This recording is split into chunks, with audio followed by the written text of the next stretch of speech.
Assalamualaikum warahmatullahi wabarakatuh. Waalaikumsalam. Waalaikumsalam Waalaikumsalam warahmatullahi wabarakatuh. warahmatullahi Jelas ya? Suara saya jelas ya? Siapa jelas? wabarakatuh. Pak. Jelas Pak, Assalamualaikum. Baik. Waalaikumsalam. Alhamdulillah dalam kesempatan malam ini kita dapat bersama-sama mengikuti kegiatan perkuliahan untuk mata kuliah Pilkada dan Kontestasi Politik Lokal untuk pertemuan yang ke-9 ya. Pertemuan yang ke-9 atau pertemuan yang pertama setelah ujian tengah semester. Nah, untuk pertemuan hari ini, saya akan menyampaikan materi yang masih tersisa, yaitu tentang polarisasi politik dalam kontestasi politik lokal. Namun sebelumnya, sebelum mengawali kajian, saya akan mengumumkan beberapa hal ya yang terkait dengan teknis perkuliahan kita selama kurang lebih 7 sampai 8 pertemuan ke depan khususnya. Jadi untuk perkuliahan ini khususnya setelah ujian tengah semester akan didominasi melalui atau akan dominasi dengan aktivitas perkuliahan melalui diskusi kelas secara interaktif. Artinya apa? Artinya 90% lebih ya, 90% lebih aktivitas perkuliahan nanti akan dilakukan melalui diskusi di kelas kita masing-masing. Jadi untuk pertemuan minggu depan tentunya tidak akan digabung seperti ini ya, karena masing-masing kelas dibentuk kelompok. Ya, jadi masing-masing kelas dibentuk kelompok untuk bahan untuk diskusi yang akan kita lakukan mulai minggu depan. Nah, jadi eh, mudah-mudahan tidak ada hal yang mengganggu ataupun kegiatan-kegiatan lain yang dapat mengganggu jalannya kelancaran kegiatan perkuliahan kita. Jadi untuk minggu depan seperti biasa sesuai dengan jadwal perkuliahan yang tercantum di jadwal sebelumnya. Dan perkuliahan kemungkinan besar dilakukan secara luring. Jikapun ada hal-hal yang mungkin di luar ketentuan normal, maka tetap perkuliahan dilaksanakan secara daring, mungkin melalui jadwal yang ditentukan kemudian. Jadi bisa dipastikan semua kelompok nanti dapat mempresentasikan eh, tema-temanya ya, tema-tema kajiannya. Nah, seperti apa nanti pembagian kelompok ini? Jadi pembagian kelompok ini ya, ini rata-rata kelas A, kelas B, dan kelas C ada berapa orang per kelasnya? Untuk izin masuk Pak, untuk Ya, kelas C sekitar 45 orang Pak. Atau 40 sekarang ada yang KM sebagian 40 orang. sekitar 40-an ya, sekitar 40. Nah, atau mungkin ada yang lebih sedikit dari itu mungkin ya, ada yang ya berkisar antara 35 sampai 45 mungkin ya, sekitar itulah kira-kira. Kelas A, kelas B, dan kelas C. Nah, nanti setiap kelas mungkin ini dapat difasilitasi oleh ketua kelasnya yang nanti melaporkan kepada saya. silakan setiap kelas nanti dibentuk kelompok ya, dibentuk kelompok maksimal 6 kelompok ya, maksimal. Jadi mungkin saja 5 kelompok gitu, tapi maksimal 6 kelompok. Jadi target saya minggu depan kelompok satu sudah presentasi. Minggu depannya lagi kelompok 2, kelompok 3 dan seterusnya. Jadi kita punya sisa pertemuan sekitar 7 pertemuan ya, sekitar 6 pertemuan lagi. Karena ini dengan 7 dengan pertemuan sekarang dan pertemuan ke-8-nya itu udah UAS gitu ya. Nah, jadi efektifnya kita punya 6 pertemuan lagi. Nah, target saya setiap kelompok itu yang maksimal 6 kelompok itu mulai minggu depan sudah dapat mempresentasikan kajiannya. Jadi diskusi kelompok akan dilaksanakan mulai minggu depan ya. Ini menjadi bahan perhatian supaya perkuliahan dapat berjalan dengan lancar dan sesuai dengan yang dijadwalkan gitu. Jadi saya minta kerjasama rekan-rekan sekalian yang juga difasilitasi oleh ketua kelas masing-masing, kesigapan dari ketua kelas masing-masing untuk membantu saya dan juga rekan-rekannya dalam proses kelancaran perkuliahan nantinya. Ya, bisa dipahami ya ketua kelas masing-masing ini. Jadi ada penugasan tambahan untuk ketua kelas supaya dapat mengkoordinasi pembagian kelompok. Jadi pembagian kelompok itu sudah saya terima nama-namanya ya. Maksimal hari Jumat ya. Maksimal hari Jumat 25 Oktober 2024. Berarti Jumat minggu ini. Bisa dipahami ya ini ya. Yang poin pertama. Bisa, Pak. Ya, oke ya. Ajeng dan Fikri dan satu-satu lagi siapa? Ketua kelasnya. Adit siapa ya? Lupa saya. Nah, jadi Ananda, Pak. Ananda ya. Oh ya, Ananda ya. Ananda, Ajeng dan Fikri ya dapat mengkoordinatori jalannya proses pembentukan ini apa kelompok. Jadi silakan mau dibentuk 5 kelompok ataupun 6 kelompok terserah ya. Izin masuk, Pak. Ya, silakan. Silakan Fikri. Berkenaan dengan pelaksanaan kelas kita setelah UTS, mungkin saya informasikan, Pak, bahwa angkatan 22 itu kalau misalkan hitungannya minggu depan itu ada agenda di Popemdes sama PLOD, Pak. Politik lokal sama otonomi daerah ada kunjungan PJBL ke Baduy, Pak. Jadi sepertinya Selasa depan juga eh, apa terganggu gitu, Pak. Itu semua ini, semua kelas enggak? Enggak ya?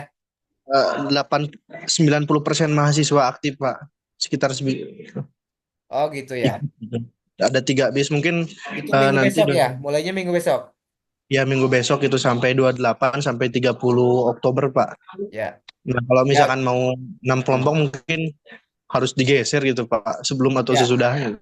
Tidak apa-apa lah. Tidak apa-apa nanti kondisional. Mungkin juga kalau di luar jadwal yang sudah ditentukan dari perkuliahan, kita nanti untuk pertemuan pertama bisa melalui daring lah ya. Bisa melalui daring, kita koordinasi lagi untuk pertemuan pertamanya gitu.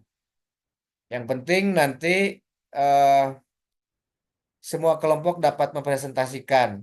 Jadi nanti dikolaborasi saja, mungkin saja untuk pertemuan pertama daring ataupun pertemuan keduanya nanti luring jika teman-teman sudah tidak ada kegiatan di luar kampus gitu. Gimana? Ini dapat dipahami ya? Kondisional saja lah. Gitu ya, pikir ya. Mangga, Pak, terima kasih. Ya, yang penting untuk nama-nama kelompoknya saya sudah terima maksimal hari Jumat ya, 25 Oktober. Apakah 5 kelompok? Maksimal 6 kelompok. Jadi kalaupun 4 kelompok tidak apa-apa silakan saja. Cuman mungkin agak gemuk ya kalau 4 nanti kelompoknya bisa sampai 6 sampai 7 orang gitu. Tidak masalah. Minimal 4 kelompok masih maksimal 6 kelompok ya. Jadi minimal 4 kelompok, maksimal 6 kelompok gitu. Nah, kemudian juga eh, diskusi akan dilaksanakan mulai minggu depan. Nah, ini kondisional juga. Kondisional disesuaikan dengan eh, kalau saya sih kebetulan minggu depan bisa, cuman mungkin rekan-rekan akan ada kegiatan, jadi kita akan atur ulang jadwalnya. Mungkin saja ke malam seperti daring seperti malam ini atau seperti apalah itu kan. Yang penting nanti ada kuliah pengganti ketika rekan-rekan memang tidak bisa ya, tidak bisa karena ada kegiatan lain. Nah itu. Kemudian juga temanya, nah ini nih ya, temanya. Nanti slide ini akan saya bagikan juga di grup WA ya. Di grup WA akan saya bagikan slide ini supaya menjadi panduan bagi rekan-rekan. Termasuk juga untuk video perkuliahan ini akan saya upload di YouTube saya. Jadi nanti teman-teman bisa tonton juga eh, slide perkuliahan ini ataupun jalannya perkuliahan ini dapat dapat ditonton secara penuh gitu ya, secara penuh karena saya rekam di YouTube saya nanti akan saya share juga linknya. Nah, temanya seperti yang terlihat di slide itu, misalnya mengenai peran elit dalam kontestasi politik lokal ya. Kemudian juga isu politik identitas dalam kontestasi politik lokal. Kemudian juga polarisasi masyarakat dalam kontestasi politik lokal. Netralitas birokrasi dalam kontestasi politik lokal. Pemetaan kepentingan politik lokal dalam kontestasi politik. Dan terakhir adalah kiai dalam kontestasi politik lokal di Tasikmalaya. Jadi untuk tema yang terakhir ini dihususkan di Tasik ya sebagai wilayah yang lokal kontennya adalah pesantren. Di mana notabene eh, kiai peluang memiliki peluang dan peran-peran politik yang sangat signifikan dalam kontestasi politik lokal di Tasikmalaya. Mungkin studinya bisa studi pilkada yang sebelum-sebelumnya yang sudah terjadi di Tasikmalaya ataupun yang akan terjadi di dalam kontestasi pilkada 2024 November besok. Nah, tema ini silakan dipilih oleh masing-masing kelompok. Saya harapkan tidak tidak bersamaan ya milihnya tidak berbarengan gitu, tidak sama gitu ya, saya harapkan. Tapi kalaupun sama, mungkin kajiannya bisa berbeda lah, bisa dikembangkan sendiri. Ada penekanan-penekanan tersendiri yang berbeda dari kelompok yang lain gitu. Tapi secara prinsip saya tidak menekankan harus tema mana yang diambil. Yang penting bahwa dari tema-tema ini silakan dipilih oleh rekan-rekan, silakan dipilih saja. Rekan-rekan kelompoknya dari kelompok 1 sampai kelompok 5 atau kelompok 6 atau kelompok 4 ya. Tadi ya. Nah, sampai sini ada yang perlu diklarifikasi atau ada yang perlu dijelaskan lagi? Bapak, Ya, siapa ini? Ananda? Bapak maaf dipotong sebentar, Pak. Ya. Untuk absensi pertemuan ketujuh ini direkap kembali oleh ketua kelas atau Oh nanti iya, ya diabsen betul. sama Bapak ya, Pak? Ya. eh Nanti Fikri, Ajeng dan Ananda ya. eh Silakan merekap absen dan disampaikan ke saya ya. Jangan sampai terlewat nanti teman-temannya yang hadir dan yang tidak hadir. Kalau Baik, bisa Pak. yang Terima tidak hadir kasih. itu juga ada keterangan sakit ataupun apa gitu. Atau tidak tanpa keterangan. Baik, Pak. Gitu ya, Ajeng ya. Ya, Pak. Terima kasih. Ya. Nah, kemudian Tadi sudah ya, diskusi dilaksanakan secara luring ataupun nanti beberapa kesempatan juga ada yang daring lah, hybrid lah istilahnya. Jadi kita menggunakan dua model, luring dan daring gitu ya. Mudah-mudahan bisa secara luring lah gitu. Tapi karena kadangkala kan ada banyak kesibukan, baik dari saya sendiri ataupun dari Anda. Dari Anda juga ada kegiatan-kegiatan tertentu, sehingga nanti fleksibel saja kita laksanakan utamanya secara luring gitu, utamanya. Tapi nanti juga di hybrid pada beberapa kesempatan yang tidak memungkinkan secara daring gitu. Yang penting perkuliahan targetnya tetap tercapai gitu ya. Nah, kemudian juga masing-masing kelompok silakan membuat slide-nya masing-masing. Jadi Anda tidak membuat makalah ya. Saya tidak akan meminta Anda untuk membuat makalah, tapi dibuat saja slide-nya. Slide penyampaiannya yang disertai nama kelompok dan NPM di masing-masing slide itu. Gitu ya.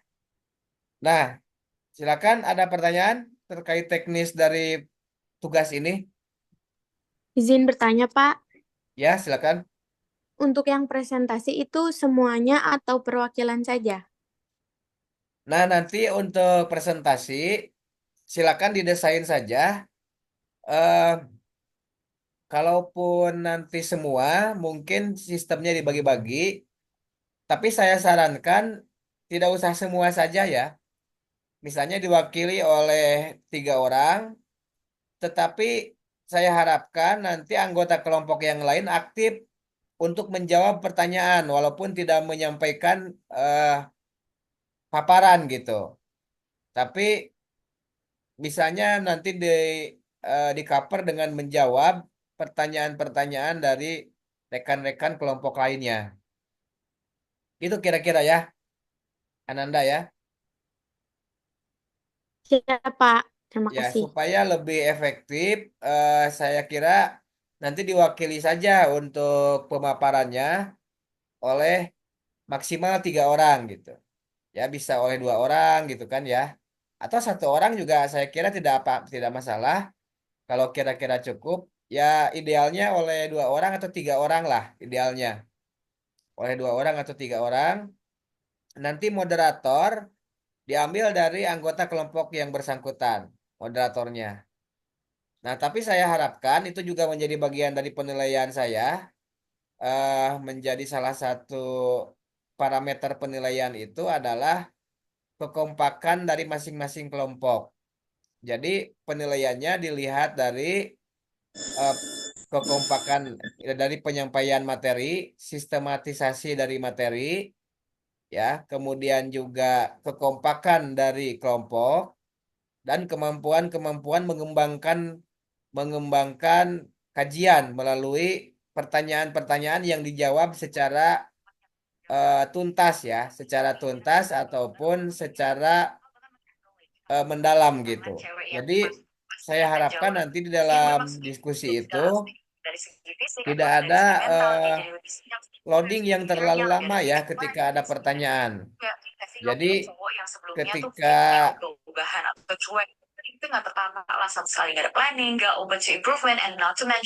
di mute ya. Ini siapa nih? Tolong di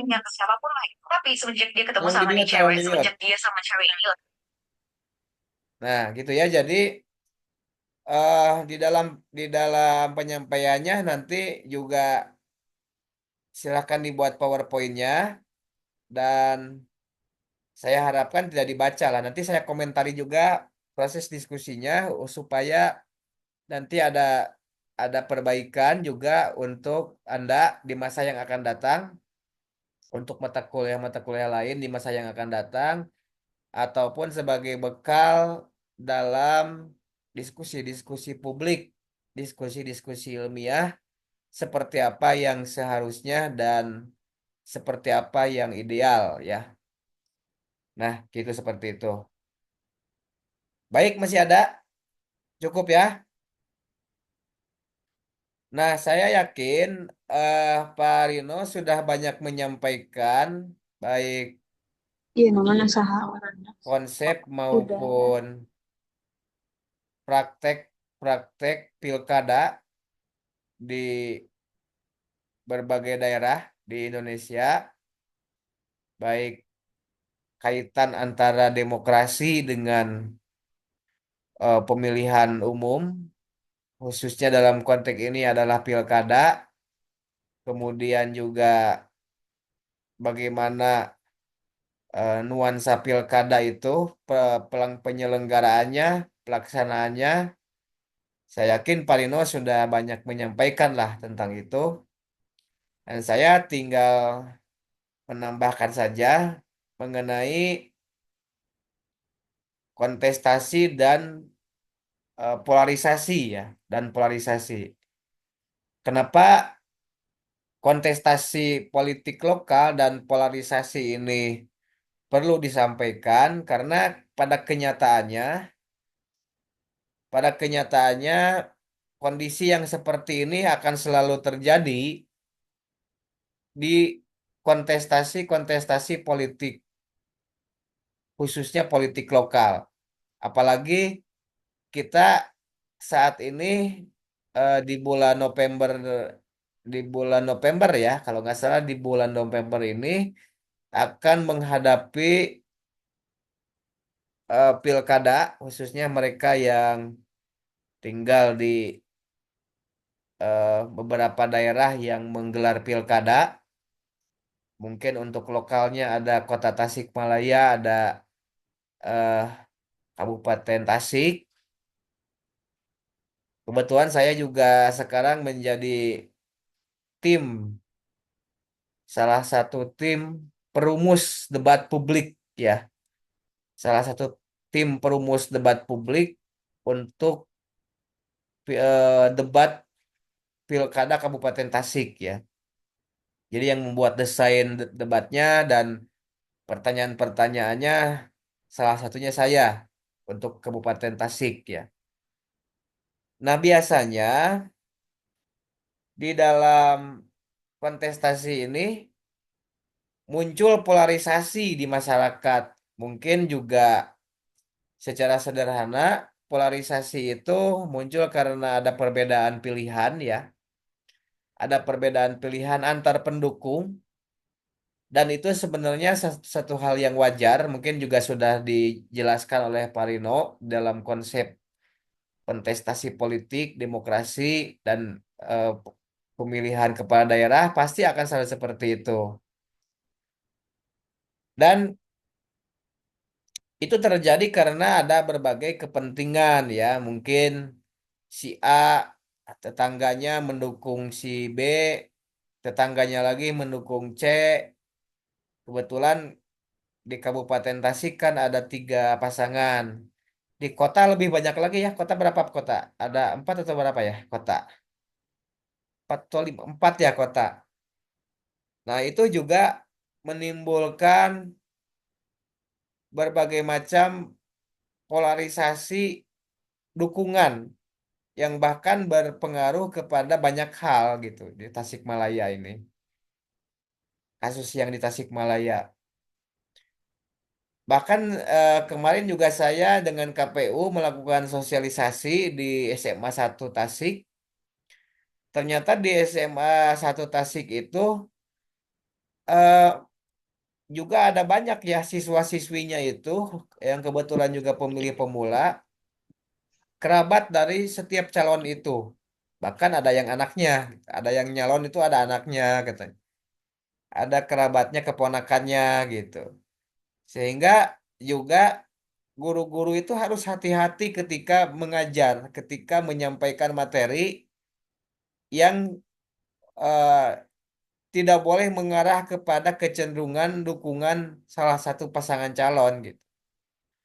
Karena ini di prakteknya itu banyak juga persoalan pilkada ini ataupun kontestasi politik ya dalam konsep perkuliahan ini melibatkan berbagai kepentingan, baik kepentingan pemilih itu sendiri, dukung mendukung, kepentingan kontestan. Kontestan dalam hal ini adalah pasangan calon ataupun kepentingan-kepentingan mereka, dan juga ada kepentingan wasitnya. Wasit dalam konteks ini adalah penyelenggara ya, penyelenggara yang didominasi perannya melalui KPU dan Bawaslu. KPU sebagai penyelenggara teknis kepemiluannya yang menyelenggarakan teknis-teknis kepemiluan, sedangkan Bawaslu sebagai penyelenggara pengawasan yang mengawasi teknis-teknis tersebut. Kemudian juga masyarakat yang terdampak atau mungkin interest group lah ya, dalam hal ini kelompok-kelompok masyarakat tertentu ataupun eh, lembaga-lembaga swadaya masyarakat atau organisasi-organisasi masyarakat, organisasi-organisasi NGO dan lain sebagainya.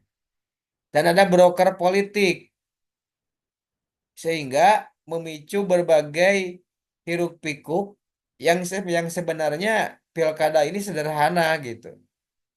Tetapi karena ada hiruk pikuk kepentingan tersebut menjadikan pilkada ini menjadi tidak sederhana lagi, ya, tidak sederhana lagi, dan kemudian juga memicu berbagai kepentingan tersebut saling bersaing sehingga muncullah apa yang disebut sebagai polarisasi ya, atau mungkin perpecahan di masyarakat, dan isunya pun kadangkala tidak hanya sekedar kepada persaingan itu saja.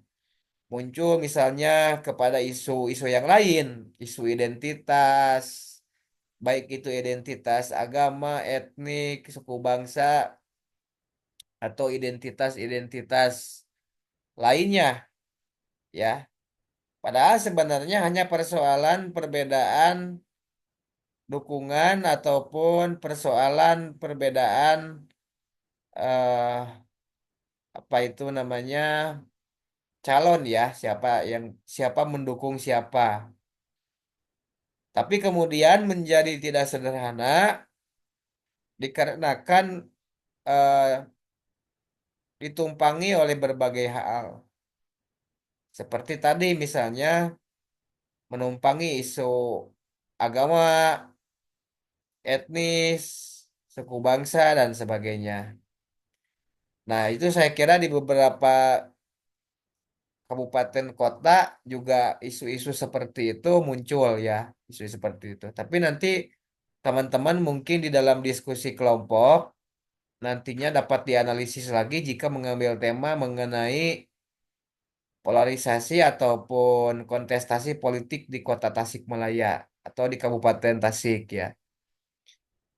Polarisasinya mungkin akan berbeda antara yang terjadi di Kabupaten Tasik dengan yang terjadi di Kota Tasik. Kemudian juga peranan elit-elit politik dan elit-elit lainnya, ya khususnya elit ekonomi ataupun elit-elit eh, lainnya lah ya, yang disinyalir memiliki kekuatan politik itu kan berbeda setiap kota dan kabupaten itu. Kemudian juga hal ini sebenarnya perlu ada manajemen yang baik ya, yang dilakukan oleh pemerintah dan juga penyelenggara dalam hal ini. Dalam konteks ini pemerintah ini kan sebagai pembina politik di wilayahnya masing-masing. Tapi menjadi blunder juga ataupun dilematis ya kadangkala karena pembina politik itu pun merupakan bagian dari persaingan itu gitu. Mereka juga yang harusnya menjadi pembina politik, menjadi penengah kan juga mencalonkan diri masalahnya. Ada yang mencalonkan diri ya di antaranya yang tentunya juga mempengaruhi banyak kepentingan lain seperti birokrasi ataupun pihak-pihak lain yang sebenarnya harusnya netral gitu ya. Nah, biasanya incumbent dalam hal ini atau petahana ya, petahana yang mencalonkan lagi. Nah, dan juga bagaimana kemampuan dari penyelenggara sebagai wasit itu yang mampu atau harus mampu memanage keseluruhan kepentingan tersebut supaya tidak menimbulkan ancaman yang berbahaya bagi negara atau pemerintahan. Ya, kalau wasitnya itu tidak mampu memanage dan eh, melakukan aktivitas-aktivitas kegiatan atau program-program tahapan pemilihan yang tidak sistematis dan juga eh, tidak memihak, ya, tidak memihak ataupun tidak profesional, nah itu kan dapat menimbulkan problem ya. Harusnya mereka tidak memihak, profesional, tahapan juga tepat waktu, dan tidak ada celah-celah ya. Tidak ada celah-celah yang dapat menimbulkan persoalan. Makanya kan di dalam eh, konsep-konsep tentang kontestasi politik dan pilkada itu ada juga yang disebut sebagai pilkada yang berkualitas. Pilkada yang berkualitas itu pilkada yang seperti apa? Misalnya dilihat dari 3 parameter utama, seperti misalnya parameter teknis. Pertama, parameter teknis dan administratif, gitu ya. Apakah secara administrasi itu sesuai dengan peraturan yang ada, tahapan tepat waktu, kemudian juga detail demi detailnya juga diperhatikan, ada dokumentasi-dokumentasi dan juga dapat dipertanggungjawabkan, akuntabel, setiap kegiatan juga eh, dilakukan secara profesional, dan juga ada kualitas proses gitu ya. Ada kualitas proses. Apakah prosesnya juga sesuai dengan peraturan yang berlaku dan juga dilakukan melalui tahapan-tahapan yang baik ya, tahapan-tahapan yang berkualitas, direncanakan sedemikian rupa by design, yang kemudian juga eh, apa itu melibatkan partisipasi masyarakat dan stakeholder yang lain gitu ya. Dan yang tidak kalah pentingnya itu kualitas secara goal atau tujuan dan dilaksanakannya kontestasi politik atau pilkada itu. Tujuannya ya melahirkan pemimpin yang eh, baik ya, pemimpin yang amanah, pemimpin yang mampu menjadi pemimpin yang mensejahterakan masyarakat, handal, berkualitas, ya. Nah, itu harapannya bersih gitu ya. Nah, yang baik-baik aja lah, sebutkan yang baik-baik aja. Tapi kan di dalam kenyataannya banyak juga hasil pilkada itu, apalagi pilkada yang secara langsung, itu yang terpilih itu adalah orang-orang yang kapasitas dan kapabilitasnya dipertanyakan, bahkan korup ya, bahkan korup. Beberapa bulan setelah terpilih, ternyata dijadikan tersangka oleh KPK. Itu kan banyak terjadi di sepanjang tahun 2022 sampai 2024 kemarin, itu ada ratusan bahkan ya, kalau di data KPK itu ada ratusan kepala daerah baik tingkat provinsi sampai tingkat kabupaten kota yang tersangkut kasus korupsi. Itu bisa dilihat lah datanya di Google, juga bisa terbuka ya, dilihat di Google. Artinya kualitas goalnya atau kualitas tujuan dari diselenggarakannya pilkada itu juga tidak tercapai dengan biaya yang sedemikian rupa dan sedemikian besar, goalnya tidak tercapai. Walaupun sebenarnya secara teknis, administratif, dan juga proses sudah baik misalnya. Tidak ada kecacatan-kecacatan penyelenggaraan yang signifikan gitu ya, yang tidak bisa dipertanggungjawabkan. Tapi kalau yang terpilihnya itu adalah pemimpin yang tidak diharapkan, itu juga menjadi persoalan. Nah, itu ya, rekan-rekan sekalian. Nah, kenapa polarisasi itu dalam kontestasi selalu muncul ya? Ini di dalam konsep sosiologi politik sebenarnya polarisasi itu sesuatu yang wajar juga sih sebenarnya. Biasanya juga terkait dengan konflik ya. Jadi manusia itu kan kalau kalau persoalan konflik itu biasa sebenarnya. Di dunia ini tidak kalau manusia itu dianggap sebagai makhluk sosial, mungkin tidak pernah ada manusia yang tidak pernah ada konflik. Coba ada nggak manusia yang tidak pernah ada konflik? Minimal konflik batin lah gitu ya. Minimal konflik dengan diri sendiri kan pasti selalu ada gitu.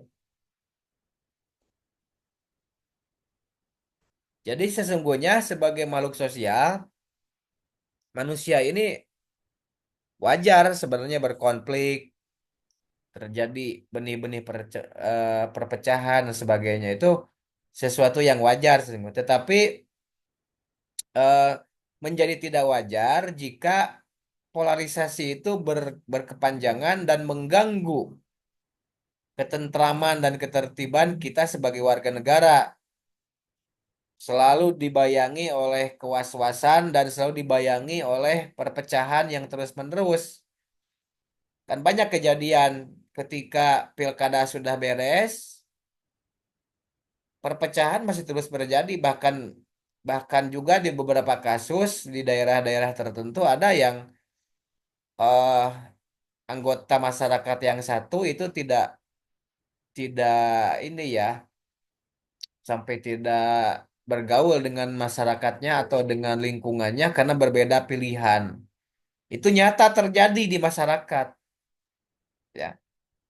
Jadi kelompok-kelompok masyarakat itu yang terjadi karena konflik atas dasar berbagai kepentingan tersebut tadi, seperti berbeda pilihan, ya.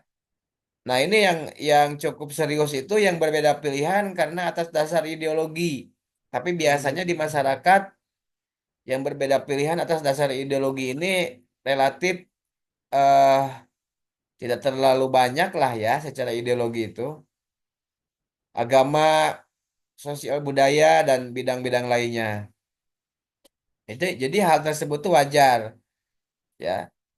Tetapi yang tidak wajar ketika tadi ya, ketika eh, polarisasi itu tidak kunjung selesai ya, tidak kunjung selesai bahkan melebihi waktu setelah pilkada ataupun kontestasi beres. Padahal para elit-elit politik di atasnya sudah bersatu lagi. Kayak kemarin juga Caimin itu kan berbeda dengan Pak Prabowo ya di pusat. Mereka merupakan pasangan calon presiden dan wakil presiden yang berbeda. Tapi kan sekarang Caimin menjadi menteri, salah satu menterinya Pak Prabowo gitu. Nah, kalau di tahapan elit sebenarnya kepentingan politiknya sudah terakumulasi dan eh, sudah menyatu gitulah ya kepentingan politiknya. Makanya rugi juga kalau di masyarakat mereka masih tetap mempertahankan perbedaan-perbedaan yang ada, tetapi di kalangan elitnya sudah bersatu kepentingannya gitu. Jadi jangan sampai menjadi alat kekuasaan lah. Jangan sampai menjadi alat kekuasaan karena perbedaan pendapat ataupun perbedaan pilihan tadi gitu. Jadi warga negara itu harus mampu mengimplementasikan cara pandang yang multikultural. Ini solusinya untuk kondisi yang seperti itu. Dalam kondisi atau nuansa keindonesiaan yang sedemikian rupa plural, pluralnya luar biasa Indonesia ini, termasuk juga Tasikmalaya juga ini plural juga ya Tasikmalaya itu. Walaupun kita punya identitas sebagai kota dan kabupaten gudangnya santri, tetapi kan berbagai kepentingan di Tasikmalaya ini juga ada gitu. Sehingga cocok menggunakan cara pandang multikultur dalam berbagai kontestasi politik tersebut. Dan tentunya harus digawangi oleh Anda-Anda ini sebagai orang yang paham tentang politik, orang yang paham tentang ilmu politik, harus menjadi pionir terhadap cara pandang multikultur yang ditawarkan dalam berbagai kontestasi politik yang sudah menjadi bagian dari kehidupan kita, rutinitas dalam kehidupan politik kita. Jadi sampai kapanpun kalau kita masih tetap mempertahankan sebagai negara demokrasi, maka memang kenyataan-kenyataan perbedaan-perbedaan baik dalam hal memilih maupun dalam hal dipilih akan selalu terjadi. Dan itu sesuatu yang taken for granted atau sesuatu yang biasa dalam kehidupan politik, ya, dalam kehidupan politik kita. Nah, apa yang dimaksud dengan cara multikultur, cara pandang multikultur? Ini mungkin bagi Anda yang sudah mengambil mata kuliah politik identitas dan multikulturalisme ini, salah satu kajiannya ada salah satu kajian mengenai eh, masyarakat multicultural ya, atau multikultur. Secara sederhana, masyarakat multikultur ini merupakan ataupun cara pandang multikultur ini merupakan bagaimana melihat kelompok lain yang dianggap berbeda dengan kita sebagai sesuatu yang layak untuk berdampingan atau setara dengan kita dalam berbagai pergaulan sosial, politik, budaya dan sebagainya, kehidupan sehari-hari itu. Sehingga kita juga harus menganggap bahwa mereka memiliki akses yang sama, memiliki akses dan kualitas yang sama dalam mendapatkan berbagai kesempatan tersebut. Jadi kadangkala itu muncul ya di others itu istilah di others itu mereka yang dianggap berbeda dengan kita. Nah, cara pandang multikultur ini diperlukan untuk menyadari bahwa perbedaan itu berfungsi untuk saling melengkapi, bukan untuk saling mendominasi dan merendahkan ya. Di dalam konsep politik biasanya ini muncul berbagai kecenderungan seperti tirani minoritas ataupun dominasi mayoritas ya. Nah, ini menjadi salah satu kajian di dalam mata kuliah politik identitas dan multikulturalisme. Mungkin saya tidak tahu apakah Anda sudah mengambil mata kuliah ini atau belum ya. Tapi ini menjadi tawaran di dalam proses polarisasi politik di dalam kontestasi manapun sebenarnya, termasuk kontestasi politik lokal. Nah, secara sosiologi politik, ini kajiannya kajian sosiologi politik sebenarnya. Kenapa terjadi polarisasi yang berlarut? Polarisasi itu muncul, suara saya bisa didengar ya? Masih terdengar ya? Masih, Halo? Pak. Jelas suara Pak, saya? jelas jelas Pak. Ya. Polarisasi itu berlarut itu dikarenakan secara teoritis terjadi karena dua hal. Yang pertama karena prasangka. Secara sosiologis itu polarisasi itu berlarut dikarenakan adanya prasangka yang berlebihan seperti misalnya menganggap lawan politik sebagai kelompok yang jahat, merusak negara, merusak keyakinan. Nah, ini tergantung dari yang diangkatnya tadi. Sehingga muncul sentimen bahwa lawan itu sebagai sesuatu ataupun kelompok yang licik. Jadi selalu aja curiga bahwa lawan itu licik gitu ya. Bahwa lawan kita itu dianggap tidak fair di dalam kontestasi politik tersebut. Atau lawan kita dianggap melakukan tindakan-tindakan abnormal lainnya. Ya sebenarnya hal ini wajar ya sebagai sebagai satu pihak yang berkontestasi pasti akan muncul prasangka-prasangka yang seperti ini. Tetapi ketika prasangka ini berlebihan, maka ini juga akan berdampak secara eh, kontraproduktif bagi baik bagi kelompoknya sendiri maupun bagi kelompok orang lain gitu. Sehingga muncullah istilah politik identitas ya, sentimen politik identitas dalam Pilkada DKI Jakarta waktu itu antara Anies dan Ahok. Dan itu dan itu juga oleh beberapa kepentingan politik dikembangkan sedemikian rupa, dipelihara sedemikian rupa untuk mungkin juga meraup meraup keuntungan suara dari mereka-mereka yang pro terhadap Islam atau Anies ya dalam konteks itu waktu itu, sehingga ada saja kesalahan sedikit dari pasangan calon ataupun dari pendukungnya itu bisa berdampak fatal. Misalnya keceletotnya Ahok ketika di daerah apa ya Jakarta sebelah mana itu waktu itu ya, Kepulauan Seribu kalau nggak salah ya. Keceletotnya Ahok misalnya di dalam konteks Al-Quran waktu itu dapat dipolitisir sedemikian rupa bahkan masuk ke wilayah hukum gitu ya. Padahal sebenarnya tidak sengaja sebetulnya. Nah itu sampai sampai seperti itu. Nah saya kira prasangka ini juga kalau berkembang berlebihan akan menimbulkan permusuhan ya di dalam pilkada itu. Pasti itu selalu seperti itu. Sekarang kan Anda juga sudah bisa merasakan mungkin panasnya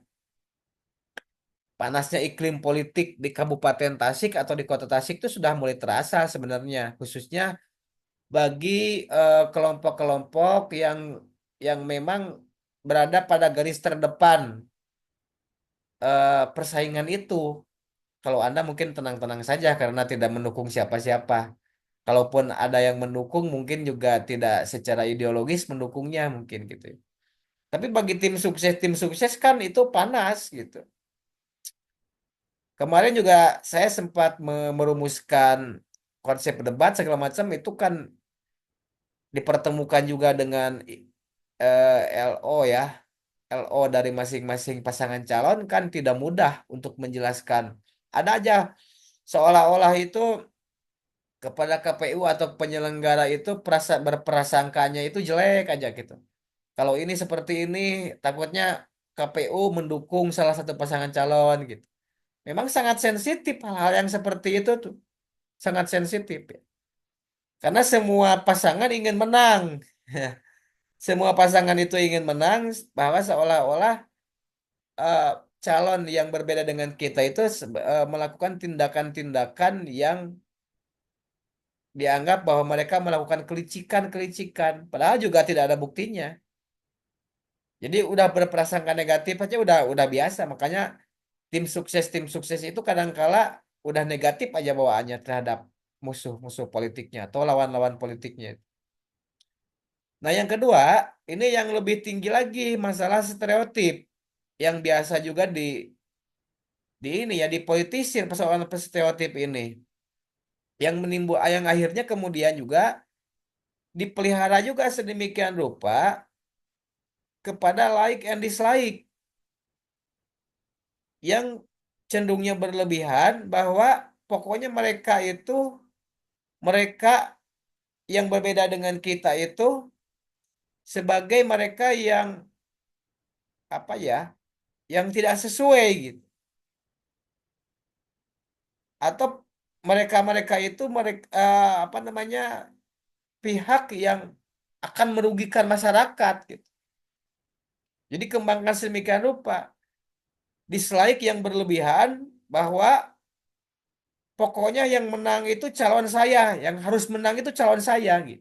Ya anggapan-anggapan yang seperti itu kan sebenarnya juga eh, apa tidak diharapkan ya dalam konteks kontestasi. Jadi kalau dalam konteks kontestasi itu siap menang siap kalah kan prinsipnya itu sebenarnya. Jadi kalau dalam prinsip demokrasi itu ketika terjadi kontestasi politik itu harus siap menang dan siap kalah. Dan permainan dijalankan secara fair dengan wasit yang fair juga, yang adil. Setelah wasit berlaku adil, maka si kontestan itu harus siap menang dan harus siap kalah. Tapi juga ada beberapa kontestan itu dan para pendukungnya siap menang tapi tidak siap kalah gitu. Itu yang menjadi masalah biasanya. Sehingga dengan berbagai cara menghalalkan segala cara harus menang. Nah, itu yang berbahaya. Harus menang. Kalaupun kalah tetap harus menang gitu. Nah, itu yang berbahaya ya. Stereotip-stereotip yang seperti itu menganggap bahwa lawan politik kita itu sebagai seseorang yang jahat atau kelompok yang jahat yang dapat merusak ataupun merugikan kelompoknya itu sesuatu yang justru berbahaya ya dalam konteks demokrasi di Indonesia gitu. Nah, ini upaya-upaya yang dapat dilakukan mungkin juga di antara Anda nanti di masa yang akan datang ada yang aktif sebagai NGO, mungkin juga takdirnya ada yang aktif sebagai lembaga swadaya masyarakat. Nah, hal-hal yang seperti ini, analisis-analisis sosial yang seperti ini mungkin penting ya untuk dilakukan dalam konteks penyadaran pemberdayaan masyarakat. Jadi upaya-upaya yang harus dilakukan dalam konteks kontestasi politik seperti pilkada supaya polarisasi itu tidak berlarut, maka memang yang pertama eh, apa itu namanya beban beban politiknya dan beban moralnya itu ada di pemerintah. Pemerintah selain dia juga berkontestasi di dalamnya kalau incumbent ya atau petahana, dia harus mampu melakukan pengaturan melalui resolusi konflik peace building. Bagaimana mereka-mereka yang perbedaan-perbedaan kepentingan, perbedaan politik itu di satu saat itu harus mampu dipersatukan kembali, dipersamakan lagi, ada benang merahnya, dan dibangun kedamaian, ya upaya kedamaian. Namanya konsep resolusi konflik peace building atas polarisasi yang berlarut-larut melalui deteksi dini. Sebenarnya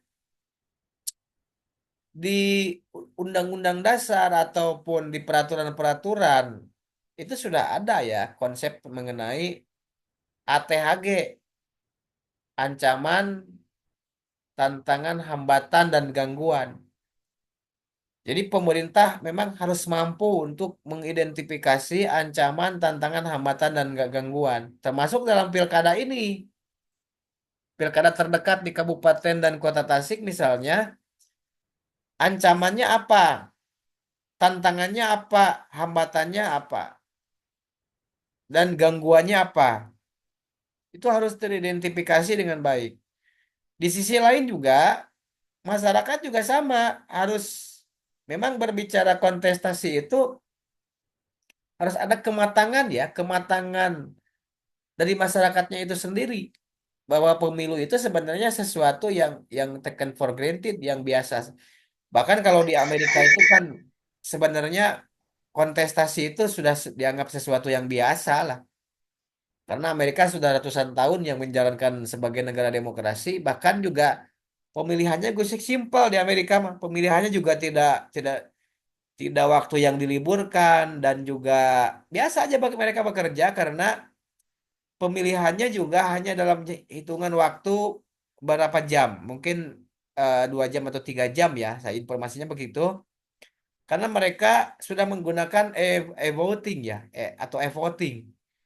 Jadi mereka sudah menggunakan sistem e-voting pakai aplikasi gitu. Kemarin saya juga menarik juga ya apa yang terjadi di SMA 1 Tasik misalnya adik-adik pemilihan ketua OSIS di eksekutifnya dan juga pemilihan PK perwakilan kelas atau mungkin seperti lembaga legislatif lah kalau di negara betul. Ada mereka pampang calonnya dan hari Rabu misalnya hari Rabu besok Mereka akan melakukan pemilihan dan pemilihannya cuma dalam hitungan 2 jam. Karena pemilihannya dilakukan melalui aplikasi dan melalui alat. Tinggal pencet tombol saja, tuh udah melakukan e-voting sebetulnya. Luar biasa tuh yang terjadi di SMA 1 Tasik sebenarnya itu miniatur pemilu atau pilkada yang dilakukan oleh negara ya, yang dapat dicontoh juga oleh KPU yang sampai saat ini belum berhasil. Pernah dilakukan di Jemberana, di Bali sebenarnya dan cukup berhasil, tetapi pernah dilakukan juga di beberapa tempat seperti di NTB, tetapi tidak berhasil ya karena faktor segala macam, termasuk faktor juga jaringannya, sinyal dan sebagainya yang tidak stabil karena memang kalau menggunakan e-voting itu harus ada stabilitas jaringan. Jaringannya harus stabil, jangan sampai terjadi error karena dapat membahayakan penghitungan gitu. Tidak sesuai dengan yang real count-nya. Nah, itu yang berbahaya. Jadi memang jaringannya harus kuat dan servernya juga bagus gitu. Nah, itu yang menjadi problem apalagi ketika berbicara jumlah pemilih di Indonesia itu salah satu jumlah pemilih terbesar dalam demokrasi di negara-negara dunia. Tapi Amerika sudah cukup berhasil sebenarnya menggunakan itu karena memang Amerika sudah sangat canggih ya teknologi, dalam teknologi termasuk juga teknologi networking, jaringan internetnya udah bagus. Di kita kan tidak seperti itu. Belum juga dengan problem persoalan sumber daya manusia yang terbatas. Pakai dicoblos aja masih puluhan ribu, masih ratusan ribu kita ini yang salah. Nenek-nenek, aki-aki itu kan banyak yang salah juga nyoblos. Apalagi yang dicoblosnya banyak gitu. Nah, jadi faktor masyarakat juga supaya tidak terjadi polarisasi itu harus silakan dikembangkan lagi di dalam kajian mungkin besok di masing-masing kelompok, dipertajam lagi, eh, diperbanyak juga data lapangannya, studi-studi lapangan yang lebih komprehensif di dalam pilkada kota dan kabupaten ini kan sebenarnya sedang sedang konteksnya ini sekarang itu sedang menarik-menariknya. Rekan-rekan dapat mengeksplor itu dan menyampaikan di forum ilmiah di kelas termasuk juga di hadapan saya untuk dikaji lebih lanjut. Nanti juga kita bahas, baik dibahas sesama teman juga nanti akan saya juga bahas juga tentang hal itu.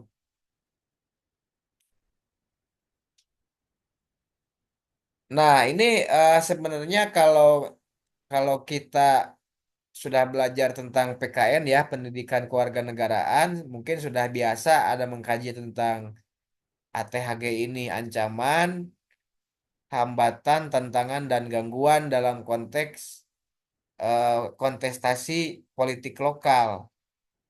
Misalnya terkait dengan potensi ancaman, ini bisa diidentifikasi misalnya potensi ancaman polarisasi dalam pemilu itu politisasi agama misalnya yang berlebihan dan menganggap yang lain sebagai sesuatu yang salah dan berbahaya. Kampanye hitam misalnya, ya, kampanye hitam itu kampanye yang ya menyerang dan menjelek-jelekan atau mencari kelemahan musuh gitu ya, kelemahan lawan ya. Di beberapa daerah kampanye hitam ini di beberapa negara kampanye hitam ini tidak diperbolehkan ya di beberapa negara, tapi juga ada beberapa negara sebenarnya sih yang membolehkan kampanye hitam ini ya. Nah, ini juga di dalam banyak hal dapat melahirkan perang terbuka antar pendukung jika tidak diredam. Nah, hambatan itu terkait dengan potensi-potensi yang dapat mengganggu gitu ya. Tapi belum tentu kalau namanya hambatan. Misalnya wasit ataupun eh apa namanya itu dalam pemilu ya seperti KPU-nya tidak berintegritas misalnya. Memihak itu kan menjadi hambatan. Idealnya apa? Idealnya mereka-mereka yang menjadi wasit itu ya memiliki kapabilitas yang baik, kapasitas yang baik, profesional, punya integritas yang baik ya, tidak menguntungkan salah satu pasangan calon, regulasi juga bagus, oke, undang-undangnya juga bagus, mekanisme fair dan tidak menguntungkan salah satu pasangan calon ataupun salah satu pihak. Nah, tuh ya, kemudian juga ada tantangan. Tantangan itu juga terus-menerus diperbaiki, seperti sistem pemilu. Ada regulasinya, peningkatan partisipasi masyarakat dalam kontestasi, pelibatan pemilih yang berkualitas, termasuk juga tantangannya saat ini pemilih masih dapat dibeli gitu, ya masih dapat dibeli, misalnya dengan serangan pajar ataupun apa ya, nama lain lah, serangan-serangan yang lain gitu. Padahal secara idealis harusnya kan tidak dapat dibeli. Kita sesuai dengan hati nurani. Misalnya Anda besok orang Tasikmalaya mencoblos calon wali kota dan wakil wali kota, ya sesuai dengan pembacaan pribadi kita atas visi misi dan juga program dari pasangan calon tertentu itu gitu. Tapi kenyataannya ini kisah nyata di Indonesia ini ya, mungkin kalau di Tasikmalaya nggak tahu saya, tapi di Indonesia sebagian besar ya begitu, masih dapat dibeli gitu. Ini tantangan yang sangat serius. Buktinya kita belum bisa menjadi pemilih yang cerdas atau pemilih rasional ya. Pemilih rasional. Masih dapat dibeli dengan uang 100.000, 200.000 dan sebagainya. Gangguan ini yang potensi yang paling berat yaitu mewaspadai upaya-upaya pihak yang mengacau gitu. Memang gangguan itu sebenarnya tingkatannya lebih lebih tinggi dibandingkan hambatan ya. Kalau hambatan terjadi karena secara alamiah pasti akan selalu begitu. Namanya kehidupan akan selalu ada hambatan. Tapi kalau gangguan itu biasanya juga udah terkait dengan hal-hal yang sifatnya direncanakan. Ada saja kelompok-kelompok yang mencari keuntungan dari kondisi-kondisi yang tidak menguntungkan misalnya. Biasanya ada oknum-oknum untuk merusak kondisi yang ada, yang ideal. Merusak NKRI atau misalnya dalam konteks ini ya, merusak tatanan dan tidak memberikan solusi yang baik, yang tepat. Ya. Dan biasanya hanya mencari untung dari situasi polarisasi dan melakukan upaya-upaya adu domba. Jadi di dalam pilkada itu yang meramaikan itu biasanya ada yang seperti ini sehingga menjadi ramai gitulah. Ya, biasanya para pialang-pialang politik ataupun petualang-petualang politik, Anda kalau lakukan penelitian di dalam kasus-kasus pilkada akan ada saja mereka-mereka yang menjual jasa-jasa untuk seperti ini justru mengacaukan suasana gitu. Untuk mengacaukan suasana demi kepentingan pribadi dan golongannya. Ya. Jadi kadangkala mereka menyusup ke tim sukses, kadangkala mereka menyusup ke kekuatan-kekuatan politik tertentu.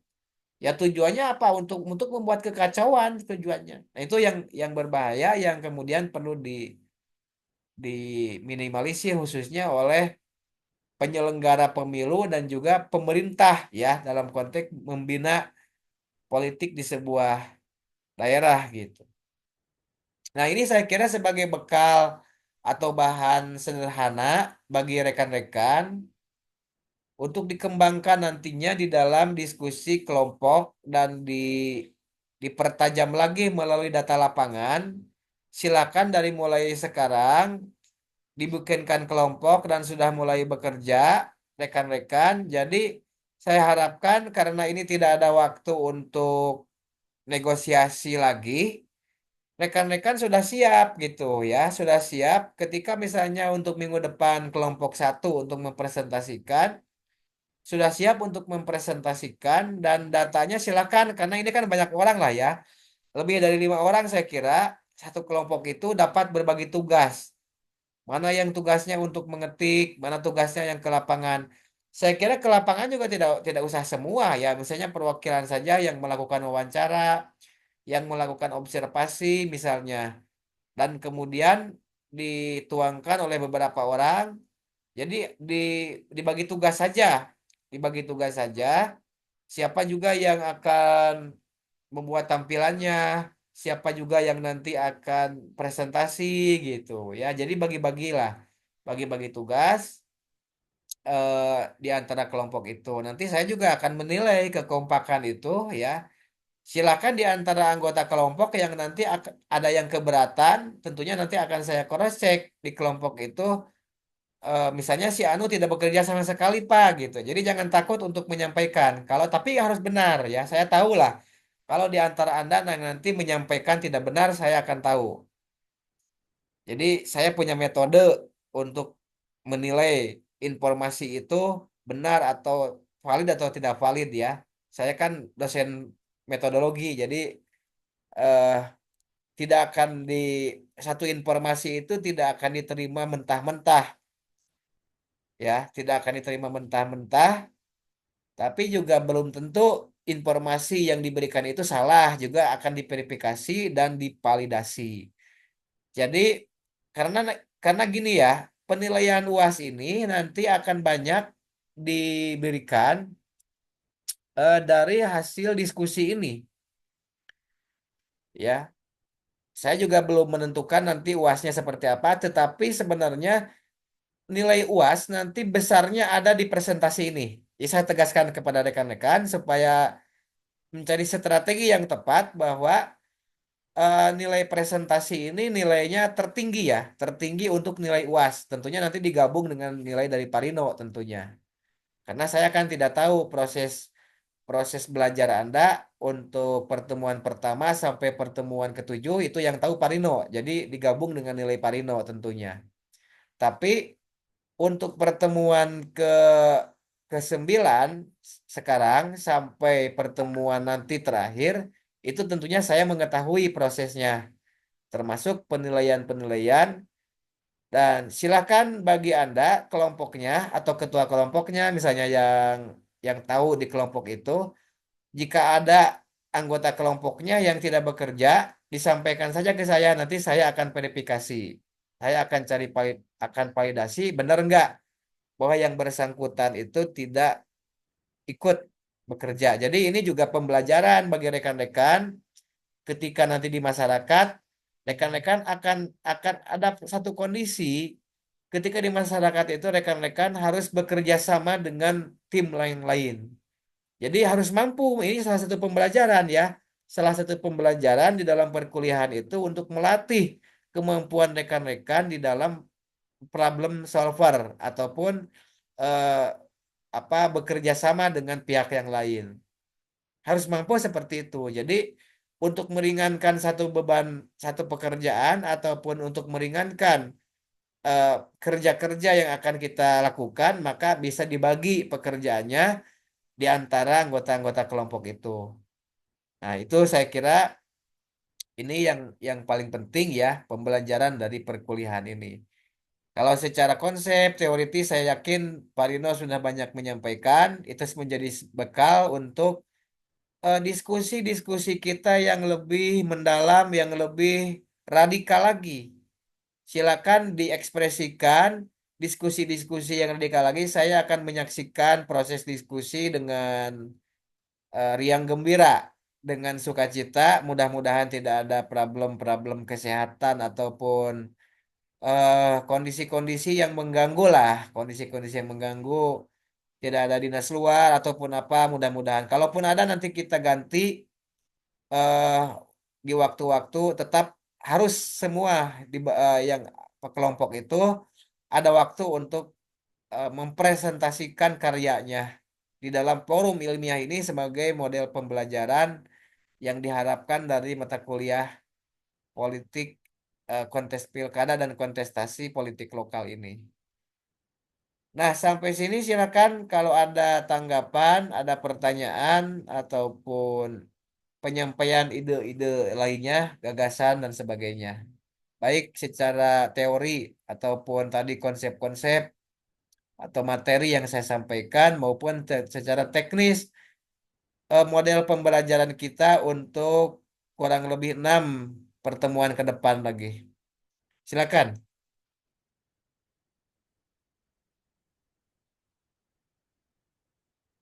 Ketua kelas nanti kalau ada yang bertanya segala macam ditulis ya. Namanya Baik, Pak siapa, Mangga. yang aktif Baik. siapa namanya. Ini sebagai bentuk tugas tambahan dari saya ya. Sebuah tambahan untuk ketugas. Silakan ini ya. Ya Resen Fazal Muhammad Askar silakan Fazal. Baik, Pak. Terima kasih atas waktunya. Sebelumnya, mohon maaf kepada teman-teman. Mungkin ini hanya pertanyaan kecil aja, jadi nggak Ya terlalu... silakan. Ini direkam ya Fazal ya. Ini Ya, dalam kondisi direkam ini ya, untuk saya buka facecam aja, Pak. Jadi, sebenarnya pertanyaannya sih pertanyaan cukup simpel, Pak. Jadi, beberapa waktu yang lalu tuh saya sempat nanya ke Pak Rino tuh soal adanya pilkada serentak gitu.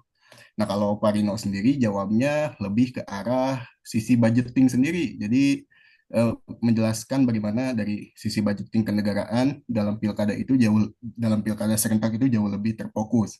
Nah, boleh gak sih saya itu eh, mengungkapkan ide ini yang mengenai pembahasan Bapak gitu, mengungkapkan sebuah argumen antara hubungannya dengan pilkada serentak di Indonesia dengan eh, momentum eh, momentum politik di mana masyarakat Indonesia saling kemudian saling mengasah, kemudian saling menghadapi juga eh, eh, kemampuan-kemampuan politik dari orang-orang di sekitarnya itu di dalam satu satu periode gitu, di dalam satu periode yang mana merupakan periode pilkada serentak itu.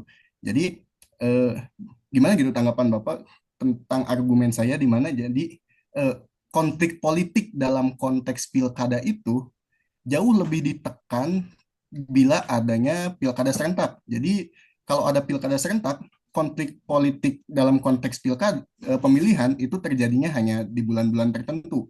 Kalau tidak ada pilkada serentak bisa saja kan Jawa Barat misalnya melangsungkan pilkada di periode bulan November, tapi di Jawa Timur melakukan pemilihannya di bulan Desember. Akhirnya kan kalau tidak ada pilkada serentak tersebut, konflik politik tersebut akan berlanjut gitu kan Pak. Itu sih dari argumen saya. Mungkin meminta tanggapannya dari Bapak ya mungkin begitu. Terima kasih Pak. ya eh bagus ya Fazal ya. Mungkin kemarin Pak Rino menyampaikan salah satunya karena alasan apa anggaran dan sebagainya mungkin ya sudah. Nah, tapi coba saja itu tidak apa-apa ya, tidak apa-apa. Bahkan juga termasuk dalam bagian penelitian ya, bagian penelitian yang dapat dikembangkan. eh Misalnya kenapa perlu adanya eh, pilkada serentak? Kelebihannya seperti apa, kelemahannya seperti apa? Misalnya Pazal dan kelompoknya ingin mengembangkan studi misalnya ke persoalan menekan konflik misalnya. Strategi menekan konflik. Salah satunya dengan pilkada serentak misalnya. Ya itu silakan saja ya, silakan di apa namanya diangkat, tetapi perlu dikuatkan melalui data ataupun kejadian-kejadian yang terjadi di beberapa negara apa namanya wilayah di Indonesia misalnya.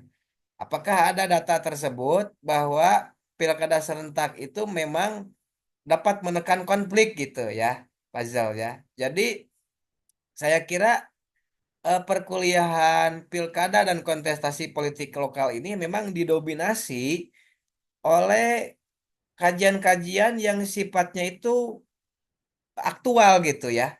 Kajian-kajian yang sifatnya aktual, yang konsep-konsepnya itu dapat dapat dibuat rumus ataupun dapat dibuat generalisasi berdasarkan temuan-temuan terbaru gitu, puzzle ya. Artinya itu ya itu yang diharapkan justru sangat menarik. Seperti misalnya argumen kenapa perlu adanya pilkada langsung dan tidak langsung itu kan kajiannya kan sampai sekarang itu bergulir terus sebenarnya nggak pernah selesai sekarang itu. Walaupun tetap kita ini mempertahankan pilkada langsung, Tapi kajian-kajian di beberapa universitas, misalnya saya juga pernah mengikuti seminar nasional, misalnya di UGM, pernah juga terjadi bahwa perdebatan itu tidak pernah selesai gitu. Dan keduanya memiliki kekuatan kajian. Dan bahkan itu juga kajian-kajian itu dapat dikembangkan untuk perbaikan dalam regulasi. Mungkin saja ke depannya itu pilkada akan dikembalikan lagi kepada pilkada oleh DPRD misalnya seperti itu. Dan kajian itu sampai sekarang sedang bergulir, ya. Ada alasan-alasan anggaran. Memang sangat-sangat ini ya. Kalau bicara anggaran ya tidak bisa dibandingkan. Pilkada kota saja sekarang katanya sampai 35 M sekarang teh. Pilkada kota tuh. Kabupaten Tasik bahkan sudah sampai 85 miliar tuh. Bisa ditanya juga ke KPU tuh. Pilkada Kabupaten Tasik itu 85 miliar lebih karena 351 desa ya indeksnya tinggi. 39 kecamatan.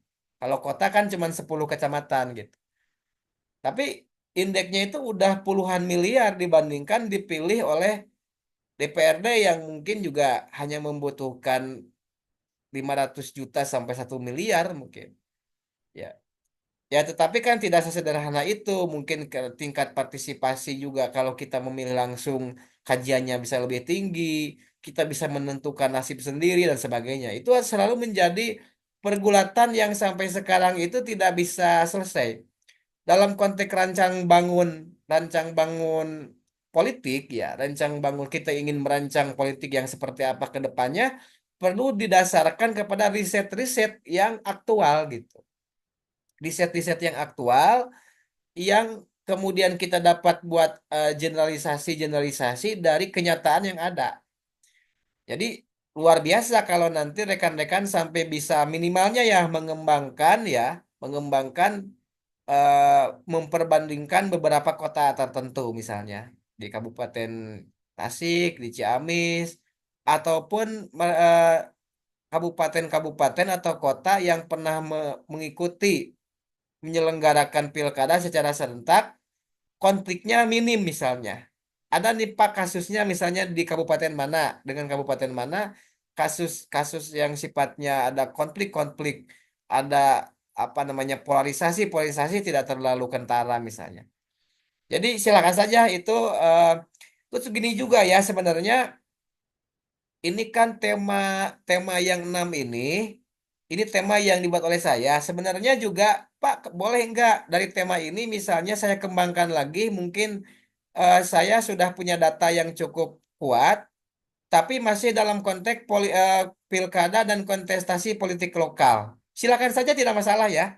Silakan saja selama temanya masih tentang pilkada dan kontestasi politik lokal.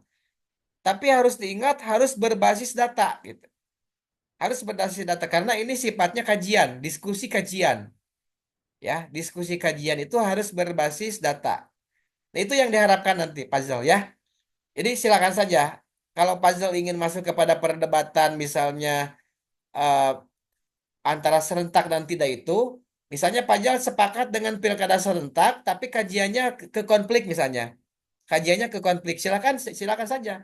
Nanti bisa dilihat eh, apa secara aktual kasus-kasusnya di mana, di kabupaten mana misalnya. Silakan saja diambil dari Jawa atau luar Jawa gitu. Biasanya di daerah-daerah luar Jawa justru tingkat konfliknya semakin tinggi biasanya ya. Tapi dengan serentak ini memang salah satunya dapat mengalihkan perhatian konflik itu dengan serentak itu. Misalnya dengan keserentakannya itu selain juga persoalan alasan anggaran ya, juga biasanya dapat mengalihkan polarisasi ataupun konflik-konflik yang terjadi. Ya, tetapi kasusnya seperti apa gitu ya. Itu kira-kira Pak Jal ya. Ya Pak, terima kasih Pak atas Ya, jawabannya. ya, silakan saja. Jadi memang kepentingan penyampaian saya slide untuk malam ini memang mengantarkan kepada diskusi-diskusi yang akan kita lalui di eh, apa pertemuan-pertemuan yang akan datang. Jadi saya tetap akan mendampingi proses diskusi itu gitu ya, mendampingi dan nanti akan memberikan catatan-catatan kritis terhadap baik secara teknis diskusi maupun terutama substansi substansi dari materi yang disampaikan oleh kelompok gitu. Baik, silakan kita masih ada waktu kurang lebih 15 menit lah atau kurang ya. Silakan kalau masih ada pertanyaan.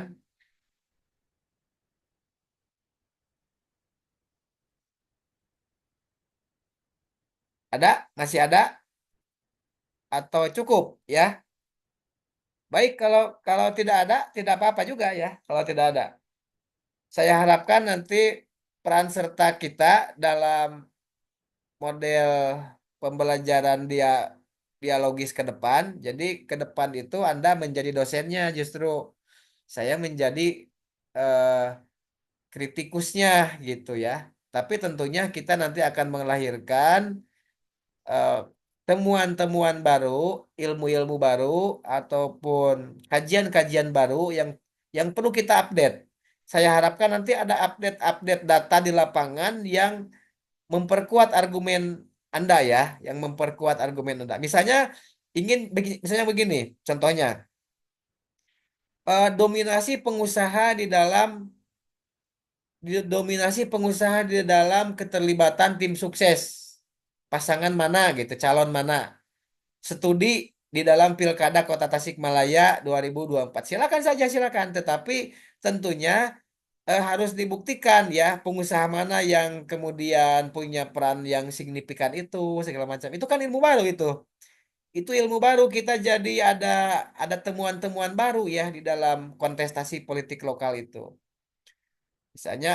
Misalnya gini, ingin kekuatan politik memetakan kekuatan politik dalam Pilkada Kota Tasik.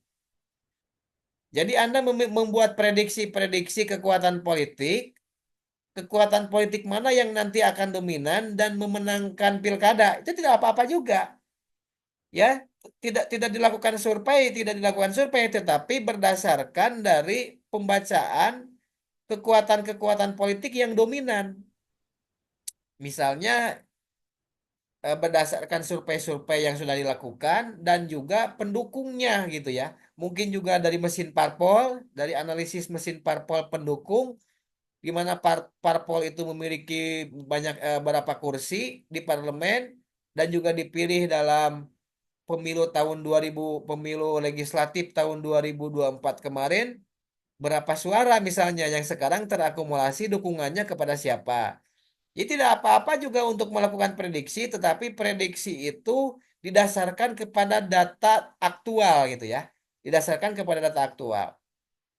Jadi sebenarnya kita dapat memprediksi pemenang dari Pilkada Kota Tasik itu siapa.